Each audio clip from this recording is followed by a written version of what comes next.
এই গুণটা কোনো গাড়ির নেই। সামনের চাকাটা দেখ, পেছুকার সঙ্গে সামনের চাকার কম্বিনেশনটা শুধু দেখবি।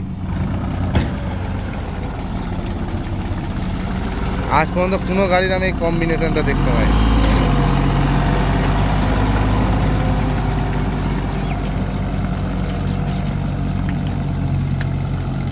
দম ছাড়ছে দেখেছিস, চাকা ঘুরে যাচ্ছে। আমাদের স্বরাষ্ট্র হলে তখন দম ছেড়ে দিত। এই জিনিসটা এর মধ্যে আছে। আমি ওই জন্য এই গাড়িটাই কিনবো বলছিলাম। আমার বন্ধ হয়েছে শোরুমটা, বিরাট আমি কষ্টর মধ্যে আছি। এই গাড়িটার এই গুণটা বিরাট। এই সব জিনিসের রাজা এই মডেলটা, তোমায় এই কথাই বলে দিল। বাঘের বাচ্চা এটা একদম।